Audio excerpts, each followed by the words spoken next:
ہمارے پیارے پیغمبر محسن انسانیت حضرت محمد صلی اللہ علیہ وسلم کے وصال کے بعد حضرت ابوبکر، حضرت عمر فاروق، حضرت عثمان غنی، حضرت علی المرتضیٰ اور حضرت علی المرتضیٰ کے بیٹے حضرت حسن کا عہد خلافت راشدہ کہلاتا ہے۔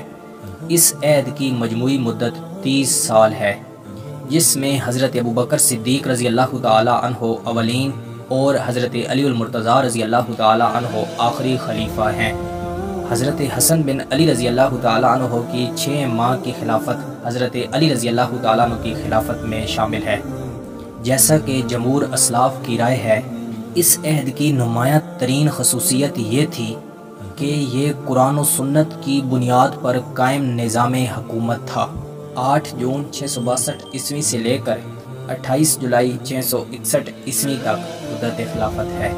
632 عیسوی سے لے کر 634 عیسوی تک حضرت ابوبکر صدیق رضی اللہ تعالی عنہ خلیفہ رہے۔ 634 عیسوی سے لے کر 644 عیسوی تک حضرت عمر فاروق رضی اللہ تعالی عنہ خلیفہ رہے۔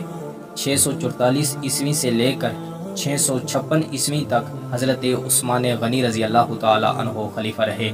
656 عیسوی سے لے کر 661 عیسوی تک حضرت علی المرتضیٰ رضی اللہ تعالی عنہ اور 6 ماہ حضرت حسن بن علی رضی اللہ تعالی عنہ کی خلافت بھی اسی میں شامل ہے۔ خلافت راشدہ کا دور اس لحاظ سے بھی اہم ہے کہ اس زمانے میں اسلامی تعلیمات پر عمل کیا گیا اور حکومت کے اصول اسلام کے مطابق رہے۔ یہ زمانہ اسلامی فتوحات کا بھی ہے اور اسلام میں جنگ جمل اور جنگ صفین جیسے واقعات بھی پیش آئے۔ جزیرہ نما عرب کے علاوہ ایران، عراق، مصر، فلسطین اور شام بھی اسلام کے زیر رنگی ہو گئے۔ اہل تشیع حضرات خلافت راشدہ کو تسلیم نہیں کرتے۔ ان کے نزدیک رسول اللہ صلی اللہ علیہ وسلم کے جائز اور اکلوتے جانشین صرف حضرت علی تھے۔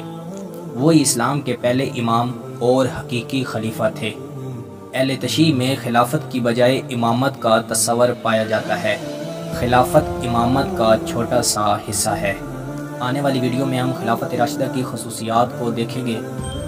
میں امید کرتا ہوں کہ آپ کو یہ ویڈیو پسند آئی ہوگی۔ مزید ایسی ویڈیو دیکھنے کے لیے ہمارے چینل کا وزٹ کریں، دوستوں کے ساتھ شیئر کریں، کومنٹس میں اپنی رائے کا اظہار ضرور دیں۔ ملتے ہیں نیکسٹ ویڈیو میں۔ اللہ حافظ۔